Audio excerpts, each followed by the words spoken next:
Hello, everybody, and welcome back to Whispers of the Deep. My name is Draken. Today we are looking at Chapter 13, Iroh 4. So, Iroh 4 is a very significant chapter in terms of the overall story. It is back in the Erdonia plotline, but it is ultimately one of the three ending chapters of the Erdonia plotline, alongside Lucian 3 and Fortuna 4, which will be happening at a later date. So, to give a brief rundown of this chapter, this is the chapter where Iroh wakes up from his drug-induced sleep. He retraces his steps from his past several chapters, goes back to Aaron's Wood to try and find his lost amulet, and when he fails, he's confronted by someone and given, well, an offer at this point he can't refuse. This chapter has many, many things going on, and this chapter actually, between the previous draft and this current draft, got basically rewritten, and I think it is a very, very strong chapter. But there is a lot going on, and well, let's go through it together, starting, of course, with the epigraph. This epigraph, whereas the others come from histories or catalogs or things of that sort, this is actually a historical document which is being cited, which is by the Emperor Arcades the Builder in his Writ of the Holy Blades. We've heard of the Holy Blades already, so this being the Writ of the Holy Blades is essentially the document or part of the document which codified them into a political organization of themselves. And essentially, the Holy Blades are meant to be the sword, shield, tunic, cloak, and belt and armor of the Emperor. Specifically, in terms of their swords, they are meant to replace the lost sword, um, the lost sword Judgment. Now, this is the first mention of Judgment we've gotten in the lore. However, if the crown was this is the sword that was given to the Emperor's companion Danos the Red after he'd lost his first sword, Judgment would seemingly be the sword of the Emperor himself. And here we have the idea that Judgment was lost, and that to replace the function Judgment would have served, there are now 10 swords to replace the one, and these 10 swords are the swords of the Holy Blades. However, this also tells us that the Holy Blades are not a group of people, they are a group of swords, and whoever is happening to wield those swords at the moment. And here we have some more just fun player language. Legend your name shall become, and that of your swords, my new judgment. This idea of judgment, however, is also important to the chapter and the work overall, which on this day I anoint with names unmarred by betrayal to the Empire. Essentially, we learn that either Arcades or one of Arcades' predecessors early in the Empire's history was betrayed, and this betrayal led to the loss of judgment. Yeah, hence why there's also the evocation of a calamity from ever happening again. That the Holy Blades are meant to prevent such calamity, which likely involved the death of the Emperor and the loss of the sword Judgment. So, with that framing of this imperial organization designed to protect the Empire, let us learn about what Iroh has been going on with. And Iroh awakes to the shriek. This chapter, in many ways, with Iroh staying in his room and then going down to the kitchen, then going to the cloister, then going to Aaron's Wood, is a repeat of Iroh chapters 2 and 3. So essentially, we have Iroh retracing his steps in this chapter, and things are different. A shift in the world has occurred, both within Iroh and without. But he had been dreaming of days past and shadows unremembered. Whereas previously we have a lot of instances of Iroh remembering the things he's dreaming of, especially in Iroh 2. In this chapter, we begin with him not remembering what he was dreaming, possibly because, well, the drugs in his system, but also because he has a lot of things going on. But he has been wounded and his skin burned, and beneath it whisper the chill fever. This line is syntactically very similar to the opening line of Iroh 1. So not only is this chapter a repeat of Iroh 2 and 3, it is also a repeat in many ways of Iroh 1. Essentially, in this way, Iroh 4 is a meditation on and reevaluation of the previous three Iroh chapters and saying in this new status quo, how are things going to be different? Hyrule is clenching his left hand, and the flames burn there especially, which means two things. One, that he has a sensation of a burned hand, and two, that he feels the fever, the flames of fever, especially strong there. Fire is another theme that we'll repeatedly see in this chapter and what exactly it represents. So he sits up in bed, blinking the sleep from his eyes, and he can't. Now, Aeril as a character is someone who believes he has the entire world figured out and knows the truth of things. However, we are quickly learning that this isn't the case. Hence, the repeated reference of betrayal. That Aeril does not feel as if his um, uh, limbs, his eye or lack of eye now, that these things are simple failures, but these are betrayals, that he should be succeeding, and there are things specifically holding him back. He's been betrayed, he's been backstabbed, he has been deceived, things of that sort. So one of his eyes betrays him. He cannot rely on his own body and refuses to open. And we have a chasm of darkness wrapping around the side of his head into oblivion. Faster, harder, Iroh tried to blink until an ailing mind awoke to an afflicted body. So this construction, ailing mind awoke to an afflicted body, is essentially syntactically meant to be the gold or silver line of Greek and Latin epic poetry. In For a Latin example, one of the more famous ones would be Aurea purpur Aurea purpuream subnega fibula vestem, which is the golden brooch clasped the purple garment, which is from the Iliad. But essentially, it's like the adjective, adjective, verb, noun, noun. And we have ailing mind, afflicted body. This poetic construction reconstructed as best it can be in English. So Iroh is he's not his throat is choked. He is being choked, he's being assaulted by the memory, the forest, the pigeons, the fall, but he doesn't remember the voice, most notably. And then here we have this little tick where when Iroh is really upset, he starts alliterating. Haltingly, the haler hand rose, fearing finger find, bulging bandages, and so on and so forth. So the haler hand would refer to his right hand, with his left hand, we learn later, being really scratched up from the forest. However, this also is, shall we say, a parallel to something else which we'll learn later in the chapter, something which will be confirmed. Confirmation. We do get a lot of things being confirmed in this chapter. So where his right orb, his right eye should have been, bulging bandages were instead. However, orbs are, well, orbs is like a very cliche way of talking about eyes. In this case, Iroh is talking about the right orb specifically because there is the right, the left, and the center, which he's also missing, as we will learn. So pain mounted in the void beyond Iroh's vision as he pressed down the mound until the line scratched against the back of his eye. Did I seriously just point to? Anyway, no, he's missing the right eye, the left eye, and the center eye. He's missing these two. Stage right, or whatever. But the gas spiral pulled his fingers away, moving them so you could see they were clean as opposed to being covered in blood.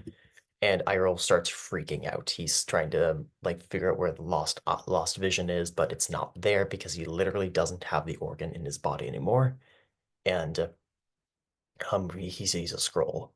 And on weak, feverish legs, although the idea is that weak and feverish are not describing the legs, they're actually describing Aeril, which is a transferred epithet, which is another poetic construction.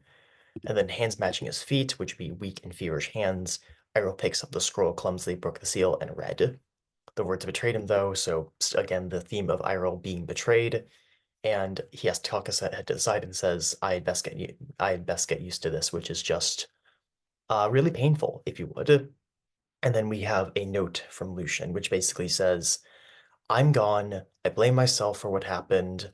I don't know what's going on. And then we also get the evocation of Bloody Vitria, which is one of the um Moonin, which is basically a catch-all term for all gods which are not sanctioned by the Temple of the Triarchy. These are all gods that fall outside the divine order. And these gods, as we will learn in Ekin 4, are basically considered to be little more than demons. As who Bloody Vitri is, we will learn about that later in the chapter. So, but there's the idea that he has been given, and then he has also been taken away. Aeril has been returned to Lucian, and then Lucian has to leave. They are again apart. And then the future opens before us, and Aeril cannot read the rest because he is too upset. He hears someone knocking near his chamber. He looks over his shoulder as he's wont to do, but there is nothing because his eye is full of tears. And this is the beginning of Lucian 3 with the overlap between the two, and this is basically the last overlap we're going to get for a very long time. Hyrule understands what's going on a little bit more, and then his fingers betray him now, which is the scroll falling to the floor. So with Iroh's fingers betraying and the scroll hitting the floor, this thought, the future one so certain had been drowned, again, visions of assault between it beneath the sea of darkness, he had lost too much. This thought is in his head as the scroll is falling from his hand to the floor. So this is all we get a sort of motion by motion, moment by moment basis to which this is happening. And with the scroll hit the floor, the rooks would not accept it, nor would there donate the ministrations of maimed world-weary boy of 20. The fact that all three of these are put together really makes it seem that Hyrule, in his emotional upset, is putting all three of these things, the fact that he lost grip of the scroll, and the fact that the rooks would not accept him because he wouldn't be able to make it back in time. He's putting these very, very different things on an equal footing of negativity. So Hyrule, again, is clearly not in the best state of mind. And then he thinks about the laughter of people. We get this idea of Hyrule thinks people laugh at him when he's upset, and Egenhand and Fortuna, the people he's thinking of. Egenhand because of the other potential opportunity he had, which is now seemingly also gone because, well, Lucian's gone, and then Fortuna. This is the other opportunity, which Edmund, which Hyrule would have been able to stay in Erdonia with Fortuna, but now that option was also gone, as we saw in Fortuna 1, where the two of them were no longer very compatible. They denied you, everyone but Lucian denied you. As I want to do, there's a linguistic tick or motif I like to do, which is that the the ambiguous appropriation, the ambiguous use of pronouns, with specifically they being able to refer to someone in the singular or a group of people in the plural, or when pronoun is used in a sentence to be unclear exactly to whom it is said in order to provide additional meanings. So when it says they denied you, this could be Fortuna denying Hyrule, or this could be Egenhand denying Hyrule, or this could be the people of Erdonia denying Hyrule. Everyone but Lucian denied you, which means actually it's all true. And Hyrule wiped the tears from his left eye. To really hammer home the point that Hyrule has lost his left eye, Hyrule has lost his right eye, and he's really upset about this. Every single time Hyrule's left eye is mentioned in this chapter, it is not his eye, it is his left eye. He is still very, very aware of the fact that he has lost his right eye and is not okay with it. He clumsily picked the parchment from the floor. He's being clumsy because his hand-eye coordination is gone because he's lost one of his eyes, so makes sense. He can crumple the letter and hail sharply, but doesn't believe himself anymore. And Hyrule slams his fist against the table, which mirrors something later in the chapter. He slams his fist against the forest floor, and then reach for his amulet, and his amulet is not there. And this snaps Hyrule awake. He is now fully conscientious of what's going on, and he immediately realizes, oh, I lost in the forest when I fell. But he doesn't know for sure, and this is terrifying to him because that was everything to him. We know from Hyrule's POV that amulet was his most prized possession, something which he felt to be cosmically important in some way, and now it's gone. The thing is, we know where the amulet is. Lucian has it. It's not in the forest, and it seems that in many ways that Lucian having this amulet is important. That is a sort of cosmic upset. That instead of Hyrule having the amulet, Lucian has the amulet, or that rather is a cosmic upset that Hyrule does not have the amulet, and then is a further upset that Lucian does have it. And then with Lucian having the amulet, Hyrule then thinks, no, the amulet wasn't lost or obscured, it was stolen by Edmund because Aeril very quickly comes to the conclusion, which is that Edmund shot him, that it had to be Edmund, who else, because if it wasn't Edmund, it was Lucian, and Aeril is completely unwilling to entertain the thought that it was Lucian. And if it wasn't Edmund, it wasn't Lucian, it had to have been Egenhand, but why would it be Egenhand? Because Egenhand was very aware of the fact that them going a hunting trip would invite accident, and that's why Egenhand had seemingly not unslung his bow, so he would have known better. And then also Aeril realizes if Egenhand had intentionally shot Aeril, which is probably what happened, why would he do that? And Aeril isn't able to figure that out. So again, the only option is that Edmund shot Aeril by mistake, because also Edmund shooting Aeril by on purpose seems nonsensical. So with that in mind, Aeril blames Edmund. Of course, Aeril is wrong, but that's beside the point. And then Aeril swears vengeance on Edmund. And this is also a turn of fate, if you would.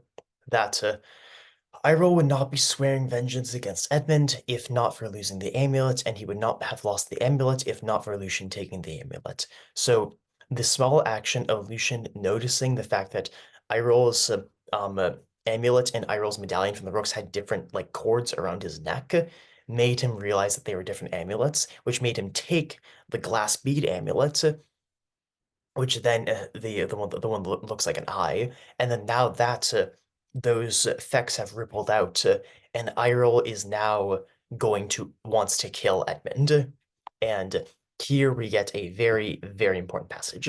So that would be justice, wouldn't it?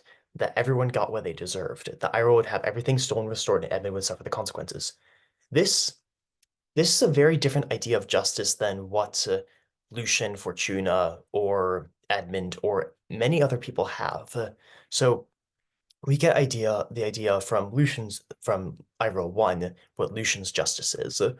Lucian's justice is the people of Ardonia are one. I need everyone to be taken care of. Everyone needs to have enough food to live. Everyone needs to have their material conditions met. Fortuna's idea of justice is more like everyone's able to live freely, there are no lords and legates, there are no bribe-eating judges, things like that. Um, Kanta's idea of justice, as we will learn later, is everyone being safe. Kanta is incredibly preoccupied with the idea of dealing with the bandits, and they are incredibly preoccupied with the idea of feeding the people of Erdonia during the famine. And as we'll learn later in future chapters, other things as well. Kenta's idea of justice is one of safety and physical security, despite what that might mean for others. And Edmund's idea of justice, that's unclear, but seems to be more something like giving Edmund good things because Edmund's the son of the emperor, and enriching his friends like that. Iroh's idea of justice is literally eye for an eye, that if Iroh has lost something, he wants the lost thing restored, and he wants Edmund to suffer the consequences. In other words, justice to Iroh is like good things happen to good people, and bad things happen to bad people, and but not just good things happening to good people and bad things happening to bad people, but that there is a sort of cosmic balance to it, and that if bad things are happening to good people and good things are happening to bad people, that means something in the entire cosmic order is out of whack and must be corrected, which is a very particular way of thinking, and if one believes that certain actions would right this cosmic wrong, well, then they can be justified to do basically anything in their mind. In fact, Iroh thinks of hunting Edmund to the ends of the earth, past Fairclay, past Verdonia, into more locations. The Great Northern Waste, with the wastes being these ecological dead zones, which we briefly were alluded to in previous chapters, the dunes of Volas, the desert where the Volps are from, and beyond to the dark forests and bogs of Harat, which is also briefly mentioned in Lucian 3, the snow-crusted wilds of Hiamat, which is this snowy wilderness, and then even unto presumably even farther north than that, because we go from the Great Northern Waste to the Dunes of Lost to the Bogs of Heart to the snow-crusted wilds of Hiamat, which are all further north from each other, to presumably the Valley of the Sun being in the far, far north, whatever that place is. And then elsewhere on like the very edge of the map is the city Kurush Amal at the world's edge, and its mountain, which has no name. This might be just fun world building. It might be important later. You shall see. But first he had to reclaim his necklace. First he had to reclaim his eye because he does consider this is a pun because it's both his right eye being reclaimed, but also the fact that his amulet is his third eye.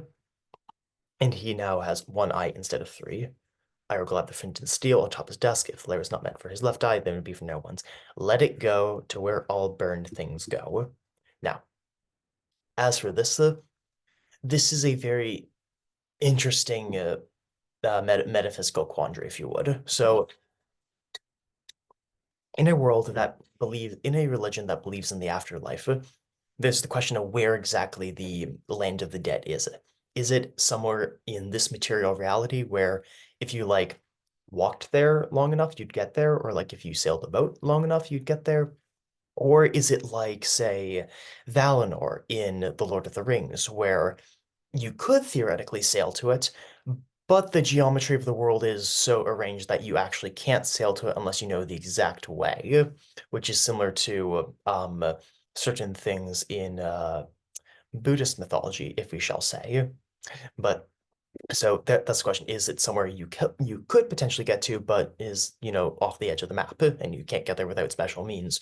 Or is it literally on a different plane of reality? So with all these things with these things in mind, and then is the question of when people die, are their spirits simply being transported to somewhere else on the map, or are they going to completely different map, a completely different cell? So then the idea is the same thing with burned things. When things become burned, the original form of the thing that's burned, where does it go? Does it go to some distant place, or does it go to a different level of reality, or something like that? It's just a fun little metaphysical quandary. And then the Aeril thought as determination made hard what fever and upset it softened, which is his grip. Aeril is now, his hands have become strong. Silent tears fall from left eye. As for why the tears are silent, well, there's the idea that when you cry noisily to attract attention, and you cry silently when you don't want attention. So Aeril is crying silently because he, no one else is around. And then we see the parchment contort and wither as if it's in pain. And then he promises that this is the last tear he will shed for a very long time. And that's a reference to something, but that's beside the point. Iroh goes back to bed, but he now has this rage inside of him and this flame of hatred, this flame of vengeance. Because after all, Iroh's idea of justice is not justice. It is the flame of vengeance inside of him. And he is not sleeping so much as just pressing T to wait until his bodily strength has returned for him to do what he wants, which shows just so how completely out of his just how completely messed up in the head he is right now. And then, of course, in the dream, he has two eyes again, and he's running through this giant city made of slate gray stone forged without mortar, which is the type of stone mentioned in Lucian 3. And this is a city without water, although there is snow, there are dry canals, which is kind of odd because when the snow would melt, then the canals would be filled, unless something ecologically, something magically is keeping the water out of the city, or just that the canals are so big or so deep that the stone would somehow absorb the water or something, or just something in general. There's a lack of water in this city, that the canals are dry. Something has changed. This is a very old city, if you would. And then he sees this giant peak with just a sheer drop, and in front of it, two towers, two spires going up into the sky with all these holes of hollows freezing the open air. Um, uh, this is a place which we will see later in the story, but he thinks of it. He thinks of the legend of the Old Man of the Mountain, a great winged beast. Think of that what you will, whose breath caused stones to crack and trees to wither. The idea of cracks of breath causing cracked stone is related to the liches of legend of, I believe, Ekin 3 is the one that mentions them, but this is a motif that is apparently cross-cultural. However, As for a great winged beast with some kind of special breath, well, that only means a couple things to us, and more on that later. But he is chasing a woman through this snowy landscape, through this snowy city, and then eventually climbs up the side of the mountain, looks down, and sees these little bits of light fighting against the dark of the night without stars, and it's a very pretty image, but also kind of spooky. This entire place is spooky. They go up into this labyrinth of rooms, and again, there's a dry canal or cleft for water, seemingly to pour off the side of the mountain into the city below, and then to fill the canals. But that's no longer the case. And then we have the person in the dream being pulled towards the stone, which makes us think of the thing that happened in the prologue, and the warmth of her burns everything else away. This seems to be a very intimate moment that Iroh remembers, but what exactly it was, well, we'll get to that. Iroh awakes, his fever had broken, and then he tries blinking the sleep from his eyes until he remembers that Iroh is now more mentally stable, if you would. Except he then puts a hand against his chest and reaches the other hand towards the ceiling, and he realizes I was him in the dream, I was him, which is now basically confirming, yes, in Iroh's dreams, he is having dreams of being his grandfather, and he is now, this seems to be having dreams of things that his grandfather did previously in life. How Iroh is doing this, that has left to be said, but Iroh seems to be convinced now that his fingers, I was him in the dream. Iroh's hand burned, especially because of Aurel's hand being burned when he was a child, and Iroh's examining his fingers currently, seeing that they are unmarred by fire. But a place where it's right, I should have been hurt like a hollow tooth, a broken arm, which are these two are the first one, a hollow tooth, is a wound that many people could get throughout their life. A broken arm is a wound Iroh has specifically gotten. A burned hand is a wound Iroh has never gotten. We don't think, but Arl Argent, Iroh's grandfather, has, and Iroh is hungry. Iroh creeps down, but many would make a fuss at his awakening, and for the time being, he'd rather go unnoticed. This is a cheeky little thing. So, to review the timeline, Iroh gets back on day 1. The hunting accident happens on day 2. On day 3, Lucian leaves, and now we are on day 4 when Iroh wakes up. As we'll learn, Aeril has actually been out from day 2 to day 4. So, if day 2 is the first day of Iroh being asleep, and Lucian leaving is the second day of Iroh being asleep, Iroh is now awake on the third day. Take that as you will. But the Great Hall is empty for a household guard standing over 2 tables, high and low, yet to be set for the night's meal. To continue, on day 1, there was a hunting accident. On day 2, Lucian left. On day 3, Kenta is now in charge, and as we see already, the way the tables are being arranged is different. Whereas previously Lucian liked one long table where everyone was sitting equally, Kenta has already introduced a high and a low table in a much more hierarchical sense of how the Great Hall is being arranged for dinner. Is a man Iroh did not recognize, again, giving this theme that changes have been made. But this is just one of the household guards, which has been hired in the past 5 years because Iroh doesn't recognize them, with 6 of the 12 other household guards being with Lucian, being with Casimir. And Iroh is sneaking past. In fact, we see a lot of different references to Iroh's skill with language, rhetoric, history, anatomy, those sorts of things throughout this chapter. And they will come into importance as well later. So Iroh sneaks past down to the kitchen. However, this time, because of these changes that happened to Iroh, but also because Iroh's sneaking, Amnia does not recognize Iroh, and she says, "By the hills and tells, your..."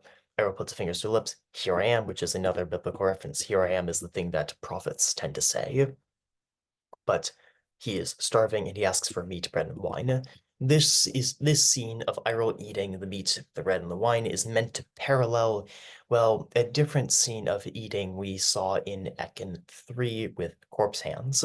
And whereas Corpse Hands was eating bacon, bread, watered wine, and honey, here we have Iroh drinking red wine meat and bread with broth, and it is black-blooded sausage, which is pork, and then it also has a bread trencher filled with onion broth and a cup of red wine. However, most notably that the red wine doesn't taste terribly good. The last red wine Iroh had was, or even the last wine he had was the wine which Egenhand had given him between Fortuna 2 and Iroh 2. And they talk. Iroh does not remember the exact details. He doesn't remember the voice. And then Iroh asks about the prince, and under the table and tone, Iroh's under the table and Iroh's tone lurked a clenched fist. The Iroh is both speaking politely and holding his hand under the table to hide the fact that he's clenching it because he's really, really mad at Edmund still. He says, "What about the prince?" And then it seems there's yet some of the boy in him, and then Iroh just doesn't believe that. Ignorance cannot excuse the crime. Ignorantia legibus nemo excusat. Ignorance of the laws excuses no one. When did he leave? And then we get the revelation that this is day 4, and Iroh is completely dumbstruck by that. And then Anya says, me, I'd say Brother Preston used too heavy a hand for your fit, which is that Brother Preston got Iroh really hopped up on your Hyoscamus and your Valerian root extract in order to make him sleep. And then we brought back up, you have the falling sickness, and Iroh is completely upset by this because it means that he's infirm. It means that Egenhand doesn't want him anymore. It means that he doesn't have control over his own body. It means all these things which may or may not be actually true, but Iroh is sort of doom spiraling at the moment, and that's why he gets up. There's something I need to do, which is getting back his amulet. He is of the mind that getting back his amulet would be somehow a way to correct all of this from being wrong and help being the beginning to put everything to right. But realistically, that's not how this works. But he doesn't particularly think too hard about that. But he asks, "Why are you going to stop me?" And Amnia says, "I'm not going to stop you. Obviously, you're your own person." But he says not a word. And then Iroh sneaks as silent as a shadow beneath the earth, which is a little fun. And then Iroh hides and overhears a conversation between Meg and Kanta. Now, besides for completely smashing the Bechdel test, this this is essentially a meeting of state. This conversation between Meg and Kanta, going over many different subjects, is meant to be a parallel to the War Council scene of Ekin 2, although it is very notable, in fact, explicitly called to the fact that this is a conversation only between two people, that Meg and Kanta talk about several things. They talk about Kanta's opinion of Iroh, they talk about Kanta's opinion of Fortuna, they talk about the bandits, they talk about laws, they talk about inheritance, they talk about Kanta's gender and age, they talk about music, they talk about the need for more people, they talk about bandits, and there are a lot of things they talk about in this short conversation. And we first learn that Kanta this is a conversation which is incredibly humanizing to Kenta. Previously, we've seen her as someone who is incredibly mercenary and someone who, based off their tone, is just incredibly checked out of life. But here we get this more humanizing aspect. We learn that Kenta is someone who cares a lot about Iroh and who also cares a lot about Fortuna. Um, we learn that Kanta is deeply invested in the health of her mandate and also wants to be respected as a person despite being only 16. So, what about Iroh? Meg does not think Iroh is going to wake. Kanta insists that Iroh will wake up and finds finds Meg's lack of faith disturbing, if you would. And they said Kenta says we'll send him south, and we'll say that he was delayed because he got detained by bandits. That would explain the lost eye. That would explain the time. And Kenta says there's enough bandits. The workers have to believe that, which is kind of cope, but also like probably true. And if he doesn't, a long pause. Presumably, Kenta is giving a look at is giving some kind of look at Meg to say what's going on.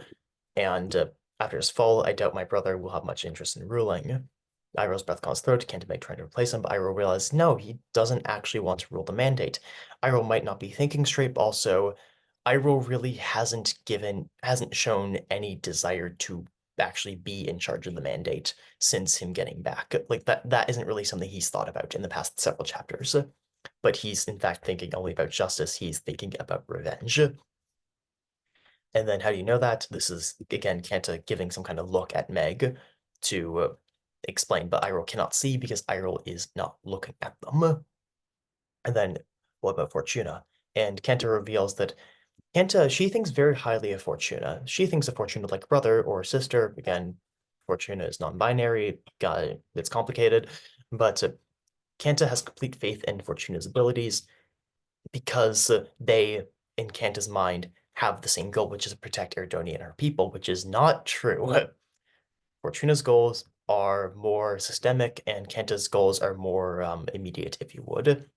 But Kanta thinks highly of Fortuna. Fortuna does not think highly of Kanta. And this is something which Iroh picks up on.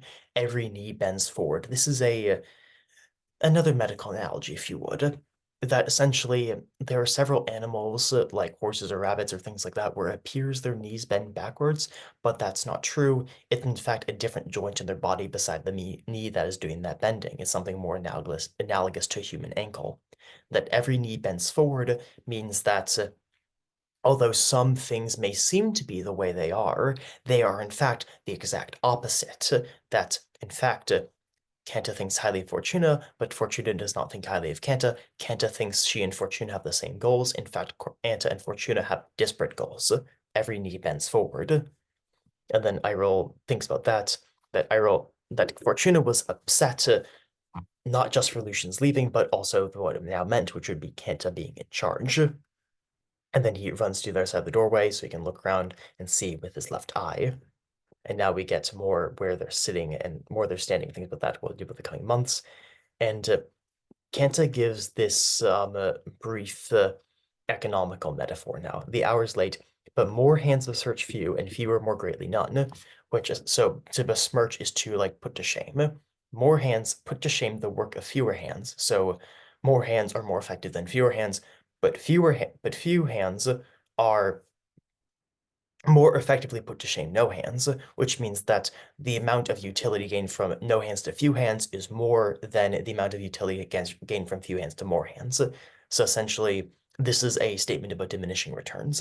The mines have enough workers as is, and should we lower their number by half, the yield will not suffer as greatly, which is saying that Kanta wants to put some of the workers in the mines, which are digging up 8 and 9 silver, and put them instead to work in the fields or other places to find food, and that the mines will not, that even if they take away half the miners, the yield of the mine will not suffer by half. They'll suffer by less than half. More hands besmirch few, and fewer more greatly none. And then Meg says, wouldn't the Empress take upset with that? And Kenta says, we'll blame it on the bandits too, which is, Kenta now has the mind to lie to the Empress, whatever that'll be worth.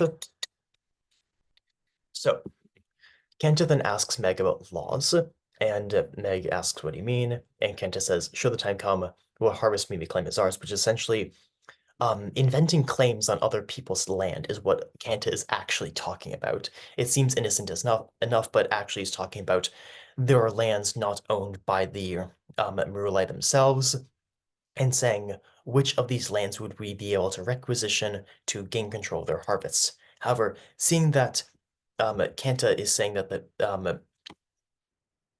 Kanta is saying that they need the crops to feed the people of Erdonia. These are likely lands outside of Erdonia, so Kanta is saying we might have to invent claims on peripheral territories outside the mandate. How that might be possible or what she might do to do that, that's left to be said. But Stone endures about laws, inheritance, and those are water. They are creations of humans, fickle, flowing, destructive. And Kenta then also, she's looking at her hand, the hand of someone who's young, a maid of 6 and 10, unmarried, untested, you can fill in the last word if you want. And Kenta believes that people will not take her seriously. And to calm her, she asks Meg to sing. And then Meg is about to say, you know I can't sing, which is funny because Meg being somewhat of the nobility class, she should probably be able to sing. Kent, however, cannot sing and also cannot play the instrument. Cannot play the lyre specifically. And they together are united in this lack of harmony, this lack of musical tact. And Meg starts singing, which is there once was a prince with hair soft as spring rain, which is not a very important line for the plot, who slept deep and spent 8 years finding his home again. So this means the truly this is a song about Nicander of the Many Paths, who is a character from Aeril 1, because again, this chapter is really recalling every single step in Iril's journey so far. He found the old man, so this is a reference to the old man of the mountain and his kin beneath the earth. Again, this is a his is meant to be ambiguous between the kin of the old mountain beneath the earth and the kin of Nicander of the Main Paths. We know that Nicander, presumably being a human, means that his kin are beneath the earth. These are would be his ancestors. He's going to the land of the dead. However, the kin of the old mountain, the kin of the old mountain beneath the earth, well, what manner of winged beasts lie beneath the earth, apparently? Anyways, um, who had eyes like starlight, the treasure of his birth. This is presumably talking about Nicander. There is a motif of special eye color that we hear the eye color of whatever woman Aurel Argent was in the dream was important. There's a difference in Aeril and Lucian's eye color, and then we have the treasure of his birth, which could either mean that it is something that this Nick Kendor has been praised for his entire birth, or something he's had since his entire life. That there's a special shine to his eyes, if you would. And then Kanta says that's enough, and then embraces Meg, who Kanta and Meg still look just like each other. That they're twin spirits, if in form, if not in body, if you would. And Kenta then announces, I need more people, wisdom, learning, action. Kenta is thinking about her and Fortuna and Meg, maybe Brother Preston because he's also there, but she's not really thinking about Brother Preston in this idea of people of wisdom and learning. So that's kind of sad for Brother Preston, but like Kanta is concerned with statecraft and does not think Brother Preston as a rook would be able to contribute too much with that. And then we learn about these bandit gangs. Name takers is one of them. The idea of a taker of names, someone who writes down the names, the list of the prescribed dead, and then hunts them down. However, Kanta thinks based off the name that they are beardless boys. They are basically just a group of young men, and their names sound like a blunt J with two brain edge, which is that their name is overly edgy. However, road tollers, those might have been the ones which Iroh interacted with in Iroh 1. However, Brazen Brutes and Broken Man beside, it sounds nice, but word is both bands have joined as one and now call themselves Bell Tollers. We learned from Lucian 3 that bell tolling is a symbol of death, similar to name taking, but also it's a similarity of the names. However, when bells toll, it's generally not a good thing. So the bell tolling would be both bad for whoever the prescribed dead, but also people caught in the crossfire, so to speak. And they would say that the Bellator's might actually reveal them as worshippers of the wearer of the bloody eye, Vitria. So we've gotten this idea that Vitria from the various context clues is a goddess of fate, but also a goddess of murder, and that the wearer of the bloody eye. A bloody eye is, well, to use the exact colors, well, hey, so there's a question of where the blood is. The blood could be like in the iris, could be like in the whites of the eye. So then the bloody eye would be assembled as black and then red and then black again. Or if the eye is around or if the blood is around the eye, then it would be a symbol that is black, then white, then red, if you would. But so they'd worship Vitria, which would be bad because then they're not only bandits, they are a band of heretical bandits, if you would, and then they must be dealt with one way or another. What the other way might be, we shall see. And then they leave. Iroh goes past the cloisters. We'll learn later that the cloisters is actually where Fortuna lives, and Iroh is sneaking past Fortuna, one of his possible someone who might be able to convince him against whatever rash actions he's about to say or about to do. And he climbs over the wall and jumps down 10 or jump slash climbs down 10 cubits, which is about 15 feet. Iroh is still rather nimble, it seems. And then Iroh goes back into the woods, and we get another recall to Iroh 3, a daughter shall be a bearer of your curse. And Iroh is really upset, and he goes on, and he cannot find they haven't glimpsed. He's now in a forest growing dark, and it's spooky.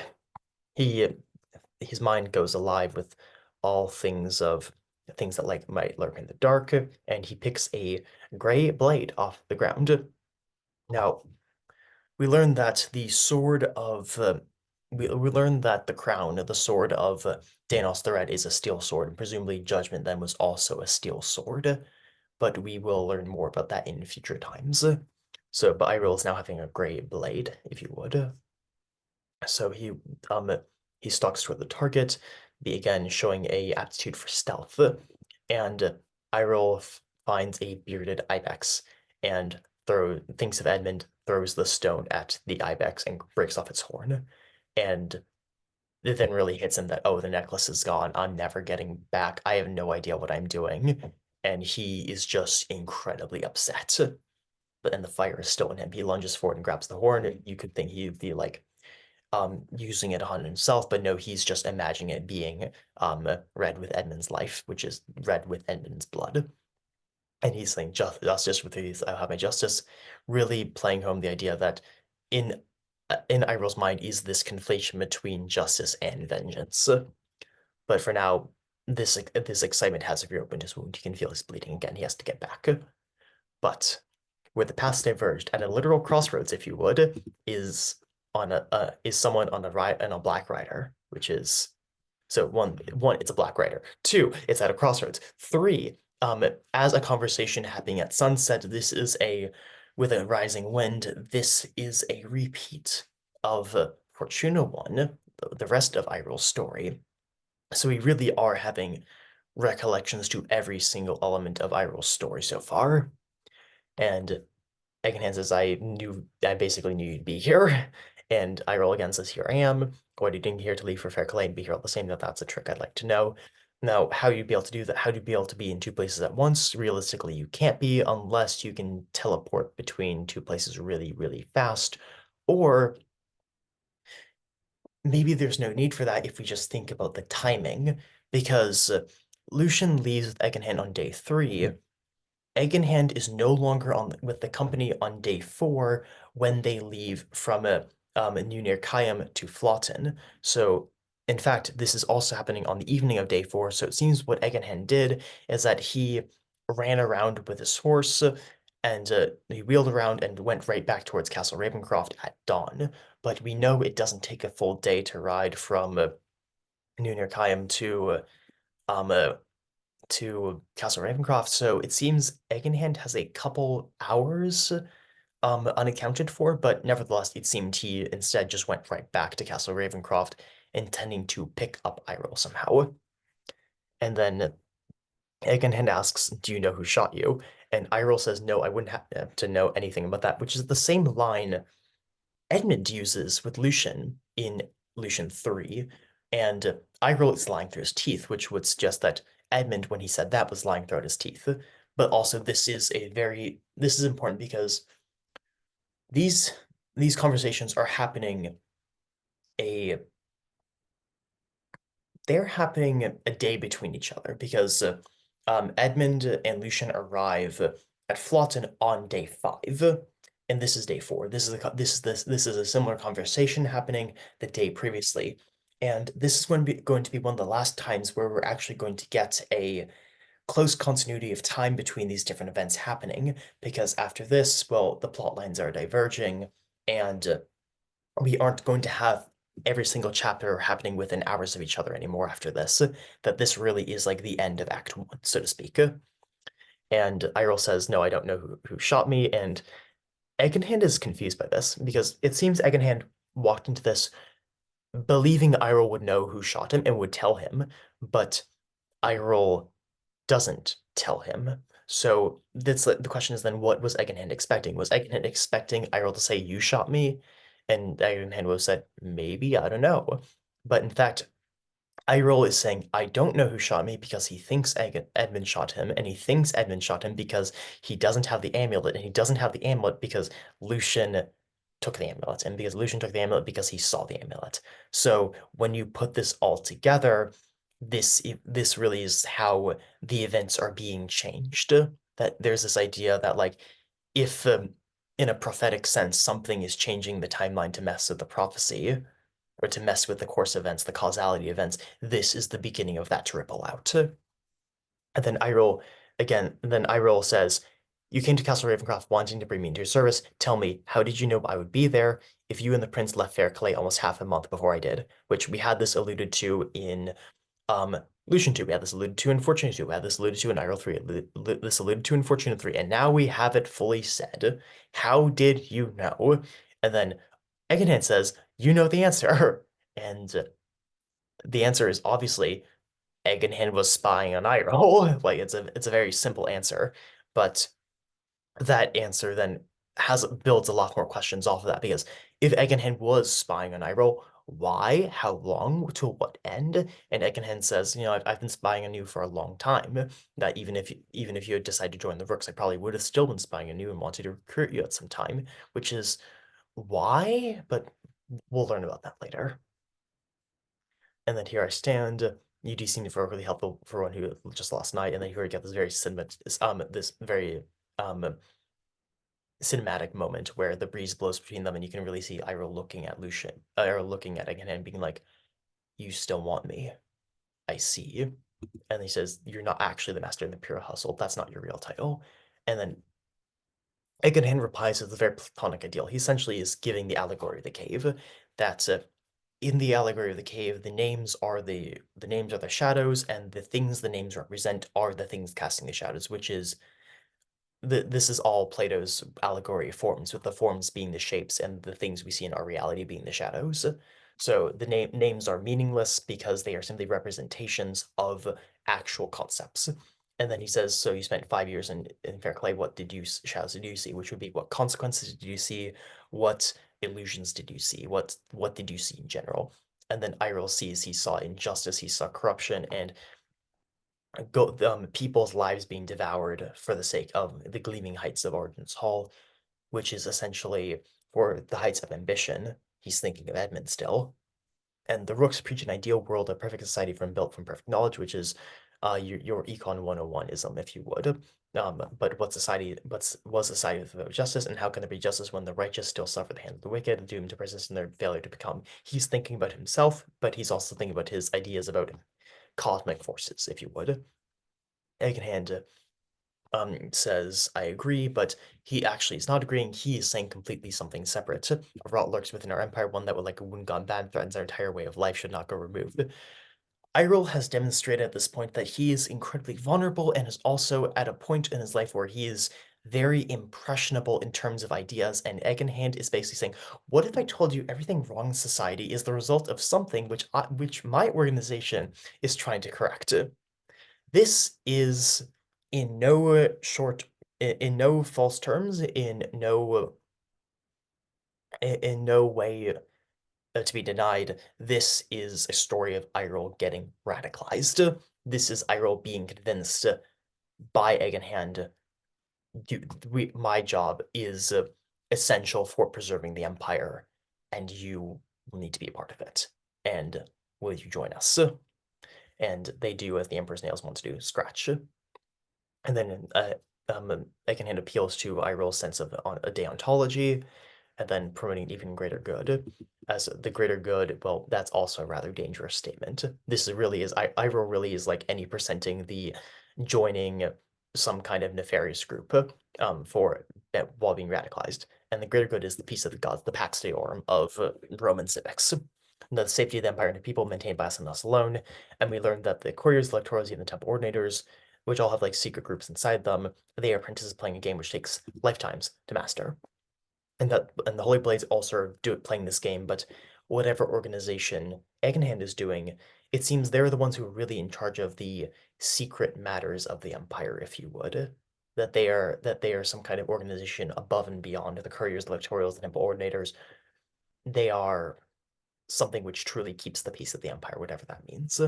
And then we do the will of the gods and preserve their order, which is the order of the gods, but also could be something else. And then he extends his gloved hand, which is the left hand, a cold wind rising. No, the path remains. What endures for you here, an unexamined life, with the idea from the Apologia being an unexamined life is not worth living. And then he says, "You will rot or sword, join me or die," essentially. Be part of the solution or be part of the problem. And that is your choice. Join or die, rot or soar, be part of the solution, be part of the problem, essentially. And Iroh says, "Well, the wings cost me." And Egenhand says, "Those initiated into my order basically lose everything. They are they lose their past, they lose their family names, they lose their inheritances. It all melts into the sea. And their possessions get burned, their offerings upon the altar of their oath. You will serve the Empire, whomever may wear its mournful crown. And you, little blackbird, I will be your lord, the lord of blackbirds, if you would, until I deem their need rest necessary." So Iroh has been now approached by the Lord of Blackbirds with a deal, and we know the Lord of Blackbirds eats little boys, if you would. And Iroh is seemingly all for this, or is going to be all for this.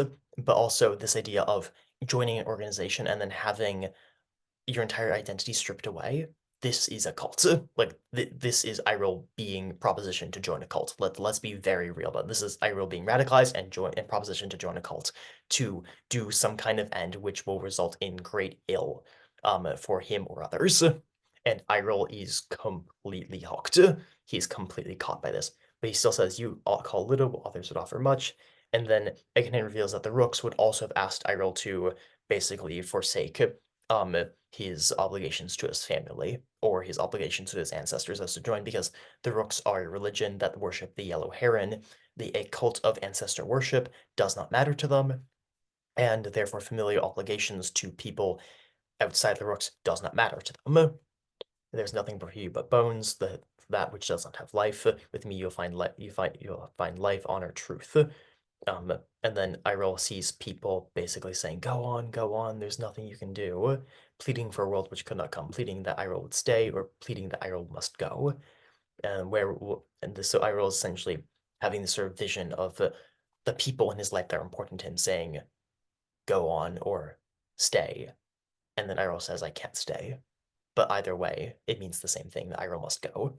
Make your choice, and Iroh chooses, presumably to accept Egenhand's offer of joining this organization that promotes the peace of the gods and the preservation of the empire. Yeah, so that's the end of this chapter. This is the longest chapter so far, if I remember correctly, and let's just say Iroh thinks he's hit rock bottom. Not exactly true.